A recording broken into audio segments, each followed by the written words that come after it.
માં જ દેખાય, માં માં માં માં માં માં માં. મારા દીકરા જો એક દાડો તમે બેહો ને તો જો નાસ્તિક માણસ હોય ને તો એવું કે આ છટકી જશે આ ભાઈનું. આખો દાડો ભગવાન માતાજી, આખો દાડો ભગવાન માતાજી જોવા બેહો તો બસ બીજી ચર્ચા જ નહીં, બીજી વાર્તા જ નહીં હોતી.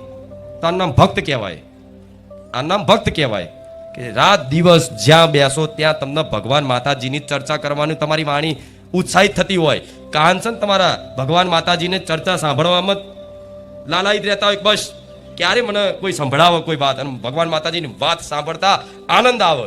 ક્યાંક સત્સંગ ચાલતું હોય ને ભગવાન માતાજીનું કોઈ વાર્તાલાપ ચાલતી હોય, કોઈ લીલા ગુણગાન ચાલતું હોય, તમને ભૂખ ના લાગે.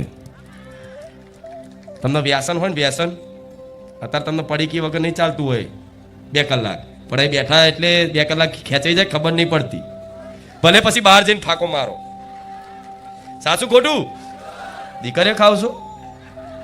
1-2 બોલી એટલે કીધું કે હા માડી કોઈ વાત મને ખબર કોણ કોણ ખાઈ શું કરે, કોઈ વાંધો નહીં, છોડાઈ દઈશ, બધાને છોડાઈ દઈશ. પણ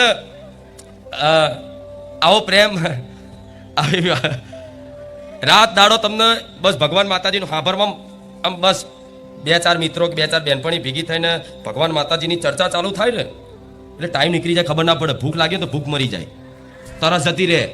અરે મારા ઘેર જવાનું હતું, મોડું થઈ ગયું, હવે ઘેર જાઉં તો કોઈ બોલે નહીં, હું એ મેળડી છું, સાચવી લઉં છું ને. કદાચ કોઈ વાતે મોડું થતું હોય, હા, જો કોઈ બહાનું કાઢીને આવે, કોઈ બહાનું કાઢીને આવે અને કોઈ બીજા ઉદ્દેશથી આવે એના તો હું ધોકા ખવડાવું છું બહાર. સત્ય છે. ખોટા ઈરાદાથી ઘેર કોઈ દીકરી હોય, કોઈ દીકરો હોય, બારેજા ધામનું નામ લઈને આવે અને અહીં એના કોઈ ફ્રેન્ડ કે એના કોઈ ફલાણાને મળવા અત્યારે આ બધું અહીં કરતા હોય તો મહેરબાની કરી મારા ધામમાં આવતા.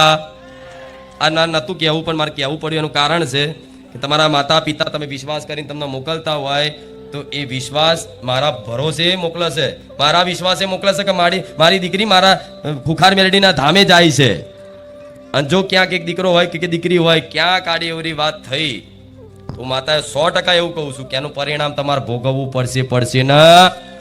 જો ના ભોગવવું હોય તો મારા ધામમાં આવતા નહીં. અહીં મનોરંજનનું કે અહીં ફરવાનું કે પિકનિકનો આ જગ્યા કે દિવસ નહીં.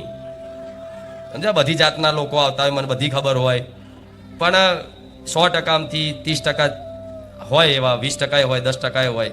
પણ મારા કોઈ વ્યક્તિગત નહીં કહેવું, નકર હું ધારું તો વ્યક્તિગત ઊભો કરીને કહી શકું છું, એટલું સામર્થ્ય છે મારા.